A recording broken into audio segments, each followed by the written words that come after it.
Jacob Zuma tells his daughter, Dudu Zuma-Sambudla, to behave. A prisoner escapes as Parliament hears measures to make sure prisoners never escape. And here is how to renew your Sassa cards so you don't miss a payment. Hello, I'm Jane Dutton. Welcome to the show. This is Eyewitness News. MK Party Member of Parliament Dudu Zuma-Sambudla has apologized to the organization for using profanity while voicing frustrations on social media. In a post on X yesterday, Zuma-Sambudla described the party's Secretary-General, Floyd Shivambu, as the worst thing to happen to the Umkhonto we Sizwe party. Her remarks were followed by a statement from her father and party leader, Jacob Zuma, ordering her to apologize for bringing the organization into disrepute. Although MK Party Member of Parliament Dudu Zuma-Sambudla has issued a public apology to the organization, she's not mentioned Secretary-General Floyd Shivambu in her apology. This despite MK Party leader Jacob Zuma instructing her not only to apologize to the party but also to Shivambu, warning that her membership could be revoked if she did not comply. Zuma-Sambudla maintains that she holds strong opinions regarding Shivambu's role in the party, but acknowledges that she should have expressed these views through internal channels.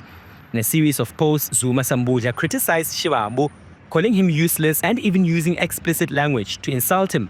However, she is yet to apologize to Shivambu and has only extended her apology to the party and its structures.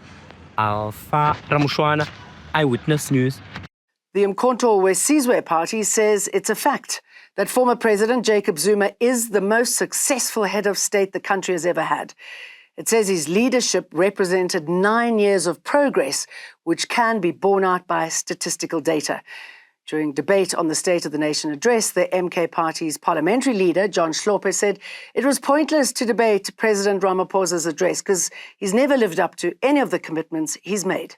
President Zuma's 9 years as head of state and president of our country was not just 9 wasted years, but was 9 years of progress defined by increasing life expectancy, access to education, and massive infrastructural programs. This is what EFF's Julius Malema had to say about Cyril Ramaphosa's State of the Nation address.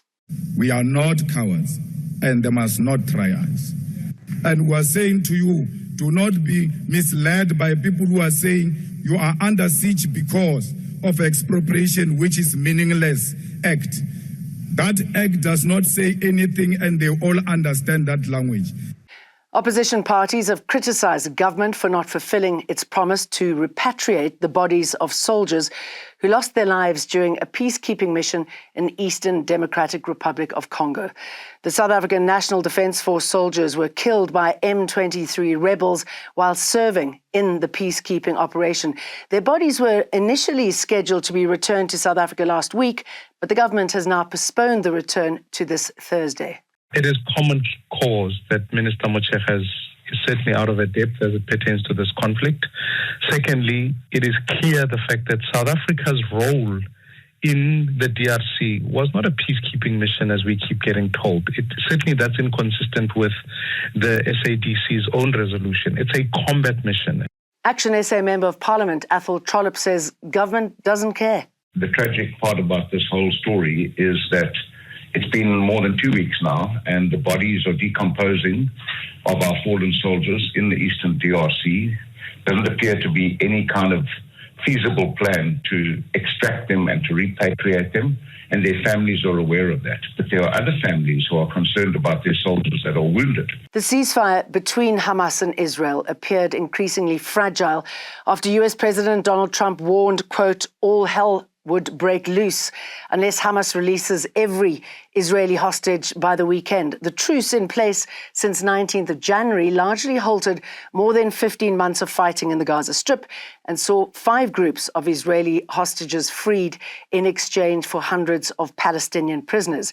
But tensions spiked after Trump proposed taking over Gaza and removing its more than 2 million inhabitants. I'd say they ought to be returned by 12 o'clock on Saturday, and if they're not returned, all of them, not in drips and drabs, not 2 and 1 and 3 and 4 and 2. Saturday at 12 o'clock. And after that, I would say all hell is going to break out. Trump's threat came hours after Hamas's armed wing, the Ezzedine al-Qassam brigades, said the next hostage release due to take place on Saturday would be, quote, postponed until further notice. The group accused Israel of failing to meet its commitments under the agreement, including on aid deliveries, and cited the deaths of 3 Gazans on Sunday. Gauteng police have uncovered a drug syndicate operating around Pretoria this afternoon. Several people have been arrested in the operation, with officers still on the scene. It's understood the syndicate has been selling performance-enhancing drugs online. We have uncovered a drug syndicate selling illicit steroids, scheduled medicines, stimulants, and other performance-enhancing drugs to consumers online. A number of suspects have been apprehended at various locations in Pretoria. The Department of Correctional Services says it'll ensure all its officials comply with its prevention of prison escape strategy. The department briefed Parliament today on progress made on implementing remedial action brought forward by the public protectors. The briefing centred around the Thabo Bester prison escape case and a report on it from the Public Protector's Office. The department says it's met all requirements to come up with an escape prevention plan. Chair, I must indicate that the report of the Public Protector as a department we have complied with. As that was happening, an inmate escaped from Pollsmoor prison. Correctional Services is urging the public to remain vigilant and report any suspicious activity after the escape. Yanga Waiti is serving a 6-month sentence for theft and trespassing. He was assigned to a work team responsible for maintaining the prison grounds when he escaped. The Department of Correctional Services Tracing Team is actively working to ensure that a swift arrest is effected. Additionally, an internal investigation has been launched in order to determine the circumstances leading to the escape, and the findings of that investigation will direct further action to be taken. The KwaZulu-Natal provincial government has convened a community imbizo to address the rampant crime rate in Inanda, north of Durban. This comes after a number of deadly shootings in the area and the emergence of the notorious West Gang, a group of young men linked to a number of murders. House robberies have also caused many to live in fear in their own homes. While murders have decreased, crime still remains high here in Inanda, especially rape and common assault. The assault case against popular traditional healer Makgotso Gogo Maweni Mofokeng has been postponed ahead of her trial. Maweni was arrested last month in connection with a 2019 assault case where she allegedly attacked an individual with intent to cause grievous bodily harm. The assault case against popular traditional healer Makgotso Gogo Maweni Mofokeng has been postponed for the beginning of her trial. Maweni made her appearance at the Pretoria Magistrates Court. Now, this is in relation to an assault case opened in 2019. What was brought forward by police before the court was that Maweni assaulted someone with the intent to cause grievous bodily harm. She was released on 5,000 Rand bail last month and returned to court today for the commencement of her trial. However, the date that was agreed on by the state and her defense attorneys was the 16th of March. Both the state and the defense indicated to the court that they will have their trial bundles ready for that particular date. Included in the trial bundles are important documents such as witness statements and witness reports, medical records, and expert inputs. Maweni appeared in the dock jovial and ready for her trial. She still maintains her innocence and says that she will clear her name come the 16th of March. Maweni's bail is extended, meaning that she remains out of custody. Mungi Zikoko, Eyewitness News at the Pretoria Magistrates Court. Sassa gold cards are expiring and must be replaced by Postbank black cards by the 28th of February 2025. Gold card holders can replace their cards at no cost at retailers such as Checkers, Usave, Boxer, Pick n Pay and ShopRite.